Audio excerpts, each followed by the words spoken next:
Short form video content. If you've heard it once, you've heard it 100 times. You should be creating short form videos. But how do you do it? How do you make time to do it? What strategies should you implement? Where should the short form video go? And what is the fastest way to get as many views as possible? Today, our guest on Strategy Talks has all the answers. If you're ready to go, so am I. I'll be right back.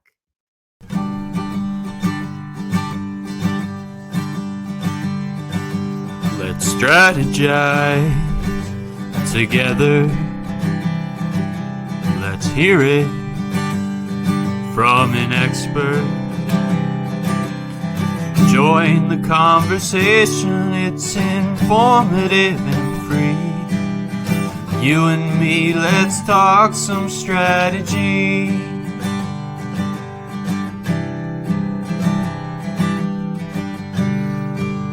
Here's your host, Dorien, Morin-van vanDam.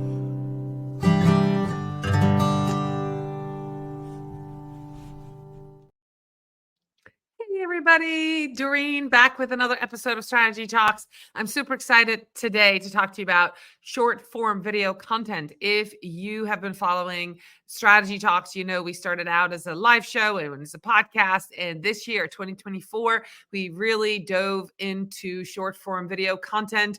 All the shorts are now available on YouTube, on LinkedIn. You'll see them everywhere. My guests and myself prominently displayed on short form video, but there's a lot more to it than just repurposing long form video. And today's guest is here to tell us a lot more. So without much further ado, I'm going to bring onto stage Austin Armstrong. How are you, Austin?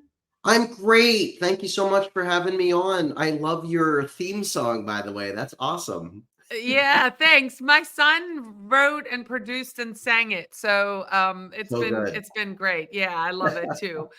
So you and I recently met in person at TubeFest over in the UK. By the way, TubeFest is coming to Dublin and then Amsterdam and then back to Birmingham. So if you're interested at all in any type of video marketing, you should definitely check out TubeFest. So that's just a quick plug. When we met, I was able to see some of your slides. I'm looking for the replay to watch your whole presentation because I was in the other room. But one of the things I saw, and I just going to dive right in, Austin. Let's do it. Some of your videos. Did I see 100 million views? What did I see? 1 million views?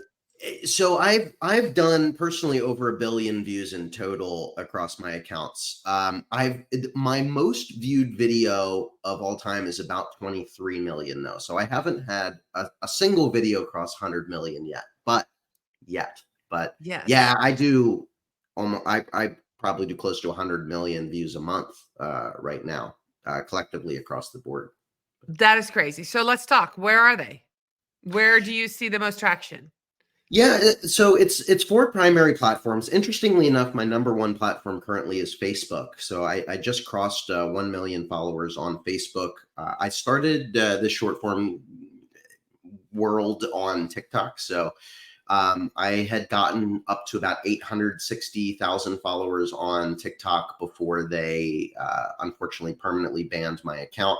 Now I'm back up to almost 200,000 followers on there. But yeah, Facebook, TikTok, Instagram, and YouTube are my main 4 platforms, really the 4 platforms that are pushing short form the most. So I have about 760,000 followers on Instagram, about to hit 600,000 subscribers on YouTube. And yeah, it's almost entirely from short form video. So it's been pretty amazing journey. So those numbers are staggering. So let's dive into that. What's so different about short form video? When did you see it coming? And why are you primarily doing short form video versus longer form video? And those of you watching, those of you listening, longer form video usually is horizontal format versus a vertical format. Anything longer than 3 or 4 minutes, would be a longer YouTube video, would be maybe like what we're doing here, a live on LinkedIn or live on YouTube. And it's a vertical format that's a little longer. What do you love, and why do you think short form video is doing so well? Yeah, so I'm gonna take it all the way back and then I'll pull it forward here. Okay. So I've been doing social media marketing for 19 years back on MySpace. I've seen every platform come and go. I've been working professionally in the marketing agency space for almost 11 years now, over 10 years, specifically in video marketing. I love long form content. About, I guess, 5 or 6 years ago, probably 5 years ago, whenever Gary Vee's book, Crushing It, the sequel book to Crush It, came out, read that book, loved it. I'm a big Gary Vee fan. He was shoving it down our throats. So you got to get on this new platform. It was called Musical.ly. Now it's called TikTok. It's the latest, greatest thing. It's been out for a little bit. It's gaining an insane momentum all around the world. And at that time, which is now like 5 years ago, I thought, I'm late. I'm late again to the bandwagon. It's always the funny thing in marketers always think that we're late, even though that we're incredibly early half the time. Right. And so I got on TikTok, and I started gaining, one thing led to another. After I started to hyper focus on there, I started to gain traction. And the reason why I just, pardon my language, grabbed it by the balls and went with it, is because I gained traction. So I'm an ADHD entrepreneur. I like shiny new objects, but I test until something works for me. And then I go deep in that thing until it stops working for me. And I've just personally, for my own content creation journey and personal brand, I've had a couple videos do pretty decent with long form, but but with short form, I've just got it down at this point. I've produced almost over 3,000 videos. So just getting those reps in, almost every single video I see ROI on, both from monetary, but also followers gained, recognition gained, opportunities gained, everything that I want to achieve, multiple streams of income from short form. And so that's why I've primarily leaned into it so much, is because it's faster and easier for me to create that content every single day. And it just gets me better results faster than doing long form.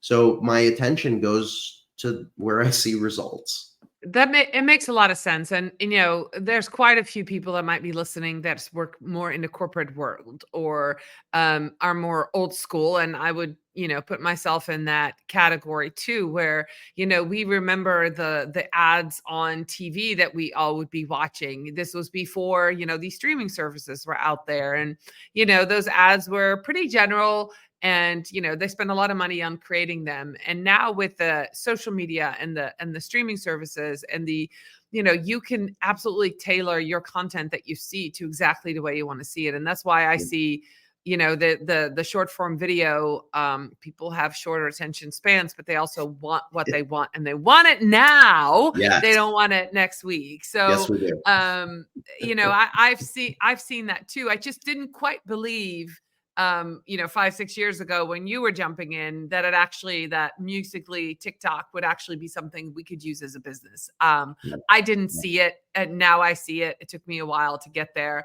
And so, it's fascinating. So if you're watching and you've already been on there, you're kind of ahead of where I thought that I would be. So now we're convinced short form video is great. Can you walk us through maybe a basic blueprint for creating that video? How would you go about? So you say you create multiple pieces a day. What do you do? What's your secret? How do you do it? Yeah. So 2 frames of thought here. So let me first go about how I craft a content strategy for one of our clients, for instance, at the agency, because that might be the most helpful for the business owners and listeners out there. So first, it comes up. It's you have to really know your audience, right? You have to know your ICP down to all of their emotional needs and desires and buying habits and emotional triggers, etc. And then the solutions to those problems that you are able to offer, the features, the products, and the why behind why somebody would buy that in the first place. You have all of that in place. Competitor research as well. So what a practice that we typically take our clients through to develop a content strategy is start with 4 or 5 different pillars of content. We do this exercise in a Google file. It doesn't matter. Yep. So at a high level, it could be service 1, service 2, frequently asked questions online, top competitor,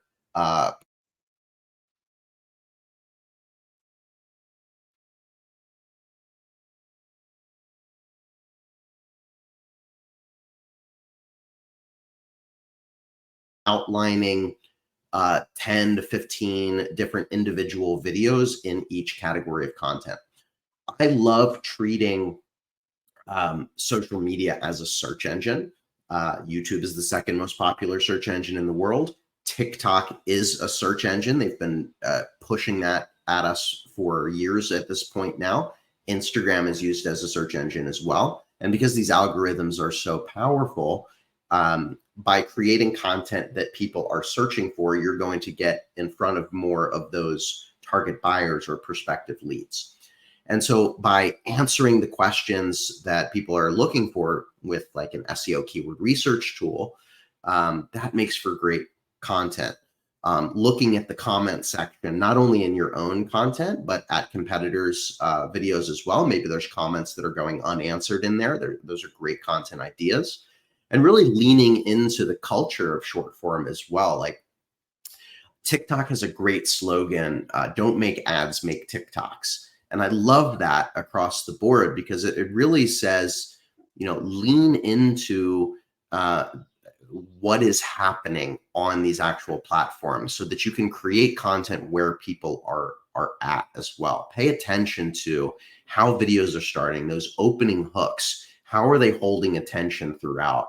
How frequently are there cuts to cater to that short attention span within short form video as well? What are the specific call to actions that are at the end of the video, or how are those videos ending? Are they looping? Are they perfectly looping around? Is there a single call to action to leave a comment? Is there a single call to action to click the link in the bio or to send you a DM? Paying attention to all of these little things and then outlining sort of storyboarding each individual video. So we love to start with a strong opening hook. If we're focusing on questions that your customers are asking online, use that as your opening hook. There's 2 ways you can do that as a business owner. Firstly, like if you are just a solopreneur, you can phrase that question as a term or an opening hook. Or one style that we have done over and over again is kind of having the camera person walk into the expert or the business owner, ask that question, and have the professional answer immediately. So that acts as the opening hook and immediately getting into the weeds of solving that problem. And then, avoiding any sort of, this is going to sound counterintuitive, but don't introduce yourself in a short form video. Like, people are not stupid. They know how to click on your profile. If the value that they're getting from that short video is relatable to them, they will find out more. Don't waste any time on that content. Hold their attention throughout with different micro hooks and different cuts and things happening on screen to constantly trigger the dopamine receptors in our heads. Have a single call to action at the end. And just do that consistently across the board. We do that in that pillar structure so that we can basically find in a systematic approach series of content. So this subject matter delivered in this way is performing exceptionally better than these other styles, so that we lean into that one style because it's very much a momentum game. For me, I have noticed exponentially that when I do list-oriented content, listicle, like top 5 most useful websites. These 5 websites feel illegal to know. These 3 websites are going to scare you. If you stack these 3 websites together, it's going to do X, Y, and Z. More recently, I've been doing like paid versus free tool series as well, because that's been performing really well. When you find that sort of delivery outlet, that style of video, treat it as a series, and swap the information in the actual video, and then you have a format that you can repeat over and over and over and over again. Like I've done over probably 300 of these 5 website feel illegal to know videos where I'm talking to myself, and Wow. that's when you got the structure down, you can just fill in the blanks. Right. So what I'm hearing you say is have a content strategy, have a plan, start creating video, look at your data, Yeah, analyze the data, make sure you know what's performing and why, and then make more of what's doing well and less of yeah, what didn't perform. I mean, this is absolutely. basic content marketing strategy, right? We do this all Yeah, the time. But here's the deal.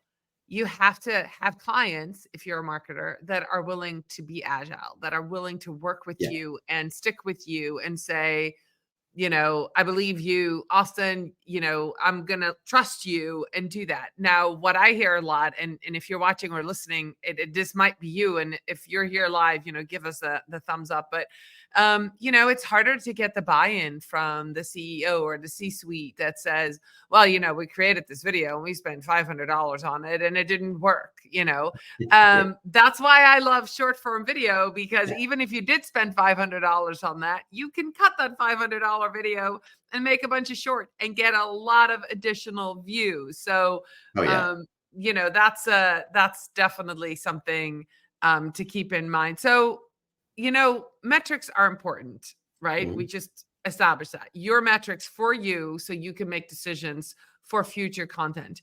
But engagement is also really important. mhm. How can somebody that's in business or a marketer ensure that their short form video strategies are aligned with the overall marketing goals, right? So whether that's driving traffic or brand awareness or nurturing leads, is that all in the end game, or is that in the ask? Is it the call to action on the copy, or is it all of those things?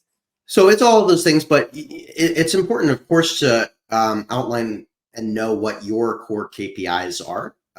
You can even break down the content strategy in different a different funnel, right? So you have your broad awareness oriented content, which is more overall brand awareness to bring them into your funnel, and then if you can nurture them with sort of consideration and awareness content, which goes a little bit deeper in some of the subject matter, and then you have call to action and FOMO, and you can lean into some of these psychology buying habit decisions at the bottom of your funnel as well. Right. And I typically do like 60%, 70% at the top, personally even more than that probably, but and then bring them down through a content funnel there. Each individual video doesn't need to have the same KPI that you're focused Okay. on. So it's important to recognize that as well. Like going viral isn't everything. Virality doesn't necessarily mean that your product or your feature, whatever you're trying to sell, is going to generate sales and it's going to generate leads. It could.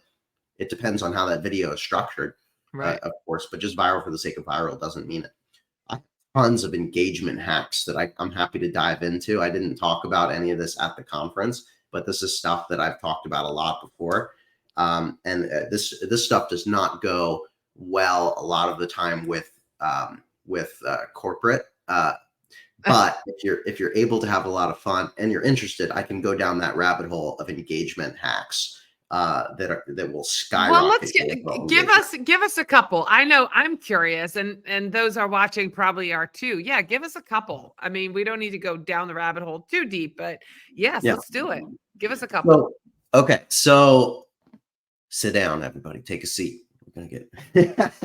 um, I realized several years ago that all these platforms care about is engagement. They don't care if the engagement is positive, and they don't care if the engagement is negative. They just want more engagement. Now, as human beings, it is easier to elicit emotional responses that are negative than it is positive. if you think about this in the real world, you go to a restaurant a million times, and it's adequate. It's as expected. You're not, a lot of the time, you're not really going to leave a 5-star review unless it's exceptional service. Just the perfect baseline is your expectation. But as soon as you get a rude server, or there's a hair in your food, or something goes wrong, you're much quicker to leave that negative review, to leave that feedback, right? That's just how human brains work. The same is the case on social media as well. So if you make a strategic, purposeful mistake, and this might not go along with the perfectionists out there, but I assure you that if your information is good in the video, and you leverage the trolls and leverage the perfectionists out there to leave a comment and correct you, and I can give some examples of this that I love to do as well, you are leveraging their engagement to boost those views up so that it reaches more of the people that you want to reach anyway. And so I will mispronounce words on purpose in my videos. So sometimes I will say, talk about like a video editor, DaVinci Resolve, and I'll say DaVinci, or I'll share a website like answersocrates.com, and I'll say Socrates, or stuff like that. And or when I show a useful website, I'll plant a little folder below it that says something really suspect, like Barack Obama OnlyFans, or something like really silly like that. And without fail, I've done this hundreds of times personally. It will trigger hundreds of comments. And what happens is, first of all, it increases your comments. But as they leave the comment, your video is replaying in the background, because that's how these platforms work as well. So it increases your view duration, which is one of the key metrics of virality and continued growth on social media. And so play around with that is what I'm saying. Like, you don't have to make purposeful errors or incriminate yourself or do anything silly like that.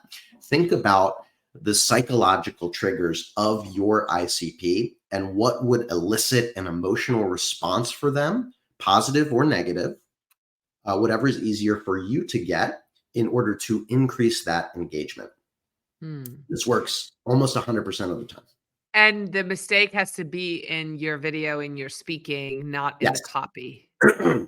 Yes. Yeah. Primarily. Okay. Yeah. Okay. However, I have tested that. I have on TikTok, and I love testing stuff. I will put in subtitles, and I will make some of the words, because like on TikTok, you can edit the subtitles.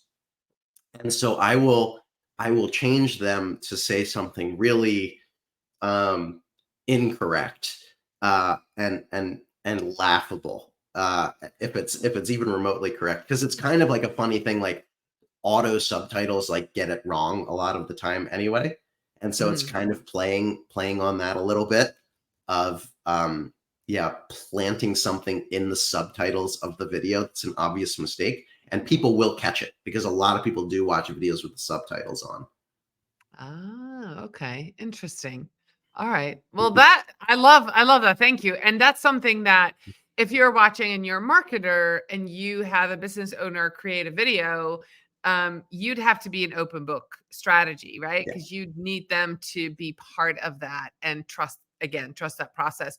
I would highly recommend that you do as what Austin does, and what I'm probably going to start implementing and doing is practicing that on your own and seeing the results and putting it side by sides, right? So if I start doing this, Austin, and I start getting engagement, I'll tag you, I'll let you know. But then once you understand how it works, then you can also implement this kind of strategy, engagement strategy, with some of your client work. But you definitely 100% would need the buy-in for that. So let's talk. I know we just don't even have that much time left, believe it or not.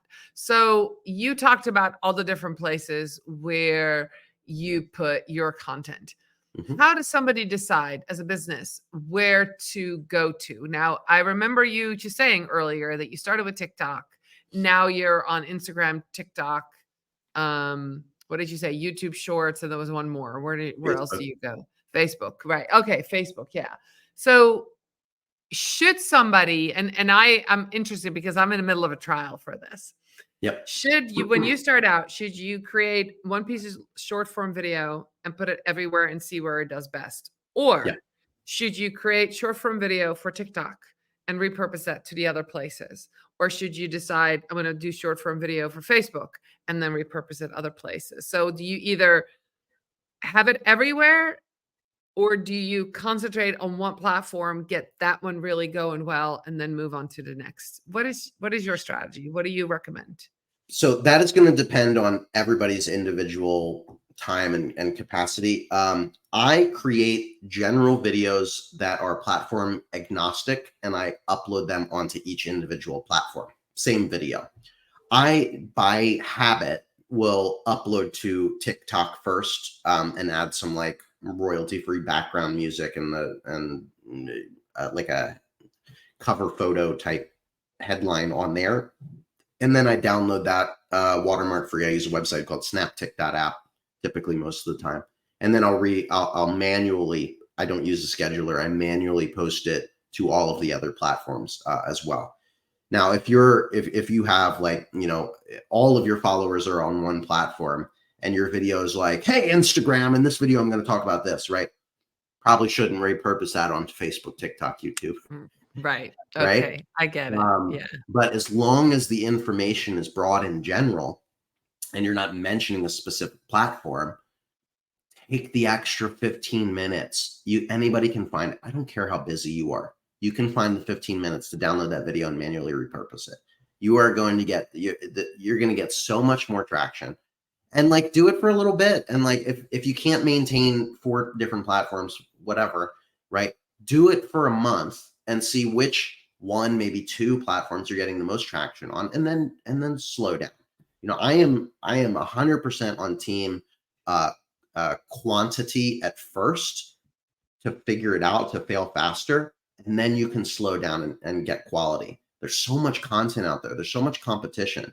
Go fast as hell. Go fast as you can at first across every platform to figure out what works for you, what your audience is interested in, what is getting you the most traction and ROI, and then slow down and lean more into that. How long should somebody get? I'm actually with a client right now that we are just at 90 days. And I feel like we're getting a good picture of what we're doing. Yeah. Is 90 days about a good time for people to start really seeing some results? Yeah. If you're creating like consistent content, whatever that looks like, I love doing daily content. Most of our clients, we do 1 a day, Monday through Friday. And that gives us really good traction. Yeah. 90 days, you know, with that level of consistency, and doing it in a structured way where you're testing effectively. 90 days is you should see significant traction, and you should start to see at least some signs of this video performed really well. You know, maybe 2 of these, now that there's something there, maybe I can, you know, lean a little bit more into this type of content or this subject matter or this topic. Okay, that makes sense. Okay, I've got one question left. We're almost at the end, and I hope you're going to say I hope you're going to say what I think you're going to say. So, creating high quality video content can feel intimidating, right? Do you have any AI assisted tools, or any information as somebody who's watching, listening, they're going to all follow you on all the different platforms, see what kind of content you create? I know some of the tools you use. Can you share with us what you do, and if it's affordable, and if this is duplicable for people that are watching and listening? Yeah, I'm going to shamelessly plug my own startup here. So thanks for that setup.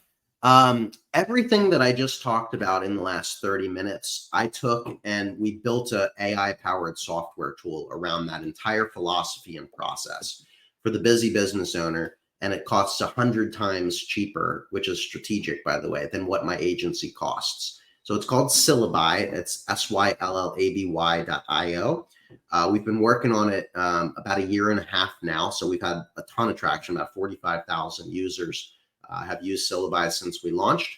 What it does is it walks you through this whole process. It shows you the questions and the topics that your customers are searching for online with real data behind it. how many people are searching for it per month, if it's trending upward, if it's trending downward. It'll write scripts for you around those topics, specifically for short form video, that applies those best practices that I said earlier as well. Strong opening hook, talk about a problem, remedy for that problem, single call to action. Every script is ready to go. You can make videos with AI in the platform in various capacities, or upload your own video. So you can make faceless videos if you don't want your face on camera. You can use AI avatars. We have stock avatars in there. You can actually create an AI avatar of yourself in Syllabi that looks like you, sounds like you, moves like you, to create content at scale. Or you can take that script, record yourself, upload that into our video editor so you can edit it. And then we have a built-in content calendar and scheduler. So you can actually schedule and publish all of these videos to all of your social media platforms at the same time or ahead of time. And you can even check your analytics from videos posted in Syllabi as well. Plans are $49 a month. So we charge $5,000. Any business owner can get in there and start creating content at scale in a proven, repeatable process that's got me over 1 billion views for $50 a month. Hey, that sounds amazing. So how can they connect with you and with Syllabi? What should people do if they're like, I'm in, Austin, I'm in. Holly, here's my money. What do I do? Where do they go? Yeah, thank you. So anybody can sign up for a free trial. Check it out. Syllabi.io, SYLLABY.io. I'm easy to find, Austin Armstrong across the board. There are 3 famous Austin Armstrongs, or gain traction. I am not the curly-haired influencer from LA, Austin Armstrong, nor am I the defensive lineman of the Florida Gators, Austin Armstrong. I am the nerdy AI social media marketing, Austin Armstrong. So you'll see me with glasses, and I'm on every platform, and I'm very responsive as well if you want to reach out. All right. I really appreciate you being with us today, Austin. I am currently signing up for that Syllabi trial. And if you have any questions, connect with Austin, connect with me. And we can't wait to see what happens to your short form video game. Thank you so much, everybody, for watching. I'll be back next week with another episode of Strategy Talks. See you later. Bye, everybody.